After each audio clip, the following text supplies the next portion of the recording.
जहां एक और दुनिया अशांति और तनाव से जूझ रही है, वही आस्था की नगरी पुष्कर में गूंज रहा है शांति और आध्यात्म का महामंत्र। राजस्थान के पुष्कर में आयोजित शतपुरश्चरण गायत्री महायज्ञ इन दिनों आस्था का सबसे बड़ा केंद्र बना हुआ है। हजारों श्रद्धालु यहाँ पहुंचकर 108 परिक्रमा कर रहे हैं। हर कोई इस ऐतिहासिक यज्ञ का हिस्सा बनना चाहता है। यज्ञ सम्राट प्रखर जी महाराज के सानिध्य में चल रहे इस भव्य आयोजन में त्रिकाल संध्या का प्रशिक्षण, यज्ञोपवित्र संस्कार और विशेष धार्मिक अनुष्ठान भी हो रहे हैं। नवरात्र नवमी पर 108 कन्याओं, 108 महिलाओं और 3 बटुकों का पूजन इस आयोजन को और भी खास बना रहा है। देश भर से संत महात्माओं का आगमन और श्रद्धालुओं की आस्था इस महायज्ञ को ऐतिहासिक बना रही है। इसी विषय पर न्यूज स्केल लाइव के प्रसंग वश में वरिष्ठ पत्रकार रमेश शर्मा का विश्लेषण व चर्चा। देखिए ये विशेष रिपोर्ट। पिछले कुछ दिनों से ऐसे एक पावन स्थान पर जहां मौजूद हूं, पुष्कर राज जिसको तीर्थ गुरु कहा जाता है, वहां अपने आप में पुष्कर राज की एक अलग से पहचान है पूरे विश्व में, जिसे तीर्थ गुरु के रूप में जाना जाता है। वहीं एक यहाँ की उपलब्धता बहुत बड़ी ऐतिहासिक होने जा रही है, जहाँ हजारों वर्ष पूर्व विश्वामित्र ने असुरों का जो संकट था महर्षियों पे, ऋषियों पे, जो अनुष्ठान में विधान डालते थे, उस समय एक यज्ञ किया गया था, गायत्री महायज्ञ। उसके पश्चात अब स्वामी प्रखर जी महाराज जी ने यज्ञ सम्राट की उपाधि दी हुई है। उनके सानिध्य में यहाँ 200 कुंडी यज्ञ शुरू हुआ है 8 मार्च से, जो 43 दिनों तक चलेगा। 19 अप्रैल को उसका समापन होगा। हजारों लोग यहाँ आ रहे हैं। विशेष बात है कि जो सनातन धर्म से जुड़ी हस्तियां हैं, वो हस्तियां भी यहाँ पर आ रही है। उन्हीं में से एक है प्रमुख कथावाचक अच्युतानंद जी महाराज। वो भी अभी यहाँ आए, परिक्रमा भी की है और गुप्त रूप से पहले भी आ चुके हैं।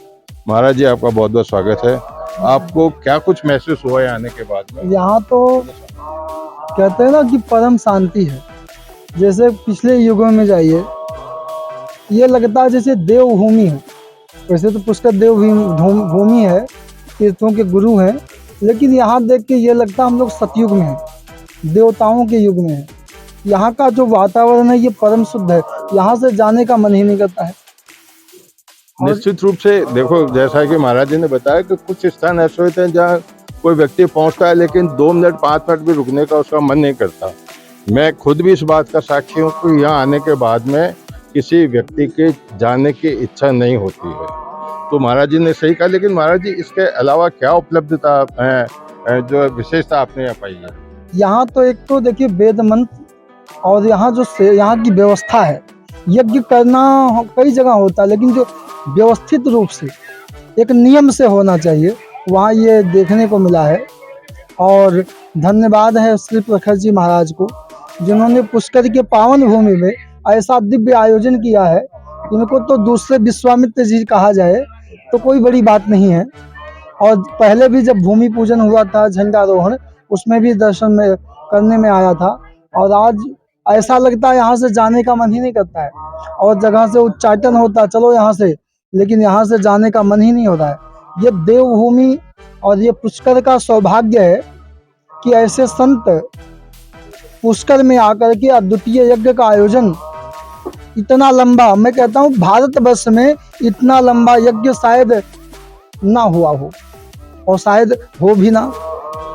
इतना लंबा यज्ञ, इतने लंबे दिनों तक ब्राह्मणों के द्वारा यहाँ की जो पुष्कर का इस समय जो कहते हैं वो शांति है ना, जिस शांति को आप खोजते हो, यदि आप इस यज्ञ में 19 तारीख तक यदि आते हैं, आपको वही शांति मिलेगी। संसार की किसी वस्तुओं की आवश्यकता नहीं यहाँ आने के बाद।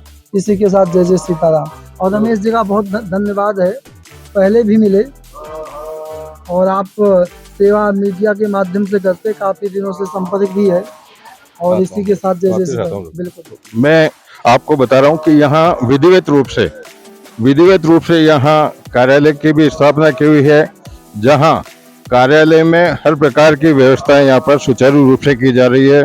पूछताछ कार्यालय है। इसके अलावा देखिए कि कई तरह के यहाँ जो यात्री यहाँ पर श्रद्धालु आते हैं उनको लेकर के भी काफी कुछ यहाँ व्यवस्थाएं की हुई है। आप आते रहो मेरे साथ। तो उसमें से ही आप देखिए कि यहाँ जो आने वाले श्रद्धालु हैं उनको किसी तरह की भी कोई तकलीफ न हो, इसका पूर्ण ध्यान दिया हुआ है। विशेष रूप से यहाँ हर काउंटर पर ऐसे विशेषज्ञों को लगाया हुआ है जो अपने क्षेत्र के अंदर पूर्ण रूप से प्रशिक्षित तो नहीं कहूँगा, लेकिन पूर्ण रूप से पूरा ध्यान देते हैं। इनमें से आप देखिए कि यहाँ ये भाई साहब हैं, गौरव है। गौरव यहाँ कार्यालय संभाल रहा है, काफी लंबे समय से एडवोकेट है, लेकिन वो भी समर्पित रूप से यहाँ भावना दे रहे हैं। भाई साहब यहाँ लगे हुए हैं पूर्ण रूप से। तो उनके साथ साथ में परमेश्वर जी है। और यहाँ हमारे काउंटर में देखिए सबसे बड़ी बात यह है कि हमारे यहाँ माता जी का बड़ा भारी आशीर्वाद है। और माता जी, मैं समझता हूँ कि रात को 12 बजे सोती होंगी, सुबह 5 बजे उठ जाती हैं। तो माता जी से भी पूछना चाहूँगा कि इतनी बड़ी जिम्मेदारी आपने तो ले रखी है, आपको क्या कुछ महसूस हो रहा है माता जी? सबको सादर हर महादेव। हम लोग तो जिम्मेदारी लेने वाले कोई नहीं होते हैं। भगवती जिनको प्रेरणा देती है और जिनको निमित्त बनाती है, उनके माध्यम से सब कार्य करा लेती है। तो हम तो अपना सौभाग्य समझते हैं कि पूज्य गुरुदेव के शिष्य होने के नाते इतने बड़े कार्यक्रम से जुड़ने का अवसर मिला है। और ये जो शत गायत्री पुरस्चरण महायज्ञ है, ये कलयुग में प्रथम बार हो रहा है। तो ऐसे ऐतिहासिक महायज्ञ से हम जुड़ रहे हैं, ये हमारे लिए बड़े गौरव की बात है। और जो भी हम इसमें तन मन से सहयोग कर पा रहे हैं, अपने को भाग्यशाली मानते हैं। माता जी, आप क्या संदेश देना चाहती हैं? जो इतनी बड़ी भीड़ आ रही है यहाँ पर, श्रद्धालुओं की, महिलाएं, पुरुष और यहाँ तक कि बच्चे भी। मैंने तो ऐसा देखा है कि कई लोग तो नियमित रूप से आते हैं और जो लोग आ जाते हैं वो यहाँ से जाने का भी उनका मन है। तो ऐसा क्या कुछ आकर्षण है यहाँ पर माता जी? देखिए, जैसे कि आपको बताया कि भगवती की प्रेरणा से ही होता है। तो भगवान को जिनको अपने पास बुलाना होता है, अपनी शरण में बुलाना होता है, उनको कोई रोक नहीं सकता है। तो भगवती की प्रेरणा से ये जो कार्यक्रम हो रहा है, अत्यंत शुद्ध और पवित्र ऐसा अनुष्ठान शायद ही आपको भारत में कहीं देखने को मिलेगा। पूज्य गुरुदेव इसीलिए जाने भी जाते हैं, उनको यज्ञ सम्राट के नाम से भी जाना जाता है, क्योंकि वो हर एक विधा पे बहुत ही गंभीर चिंतन करते हैं।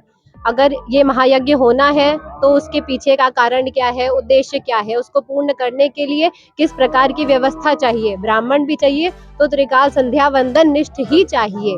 बिना संध्या के गुरुदेव ब्राह्मणों का भर्ती नहीं करते इस यज्ञ में। इस महायज्ञ में 2000 ब्राह्मणों की नियुक्ति होनी थी, परंतु 1630 ब्राह्मण ही हैं, क्योंकि कुछ तो किसी कारणवश नहीं पधार पाए।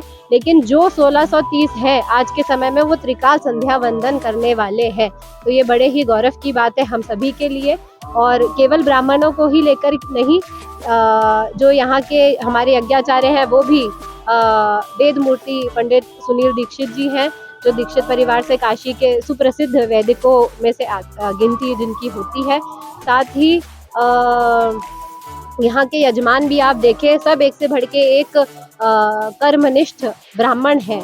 जैसे कि हमारे प्रोफेसर कमलाकांत त्रिपाठी जी, उनको मीमांसा के प्रकांड विद्वानों में से उनकी गिनती होती है। तो वो स्वयं इस यज्ञ के यजमान है।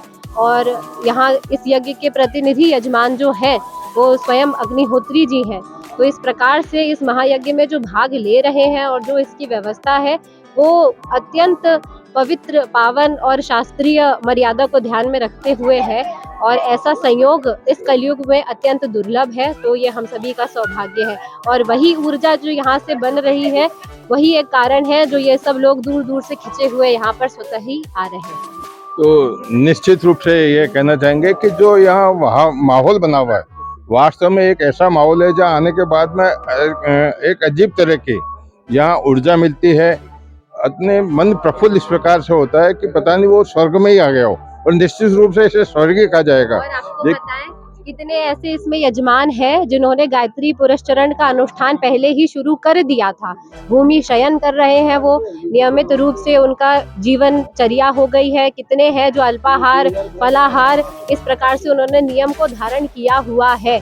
कितने सारे यजमान हैं। पहले यहाँ पे 2 टाइम भोजन होता था। उन्होंने स्वयं कहा कि गुरुदेव, जब हम इतने पावन कार्य से जुड़े हैं और पुरस्चरण जैसा हमको सौभाग्य प्राप्त हो रहा है, तो हम एक ही बार दिन में अन्न खाएं। तो उन्होंने फलाहार भी एक बार करके और रात्रि में एक बार अन्न खाने का इस प्रकार से संकल्प लेकर के सभी माने इतनी निष्ठा से और एक तपस्या के रूप में इसको ले रहे हैं। इसी के कारण इतनी ऊर्जा उत्पन्न हो रही है और ये जैसे जैसे ऊर्जा फैल रही है वैसे वैसे लोग यहाँ पर दिन प्रतिदिन भटके जा रहे हैं। निश्चित रूप से माता जी ने जैसा मैं खुद भी देख रहा हूँ। मैं जिन लोगों से कुछ लोगों से परिचित हूँ, नवीन शर्मा पूर्ण रूप से राजनीतिज्ञ हैं, लेकिन जब से वो 5 महीने पहले महाराज जी से मिले, वो महाराज जी को भगवान मानने लगे हैं। और अभी जैसे महाराज जी खुद अन्न ग्रहण नहीं करते हैं, उन्होंने भी अब मन बना लिया है कि वो भी अन्न ग्रहण नहीं करेंगे। तो एक शख्सियत के साथ में रहने का, और सबसे बड़ी बात है कि यहाँ अब केवल यज्ञ नहीं रहा है। महाराज जी की इच्छा है कि जब इतना बड़ा अनुष्ठान हो रहा है तो उसमें कुछ और भी होना चाहिए।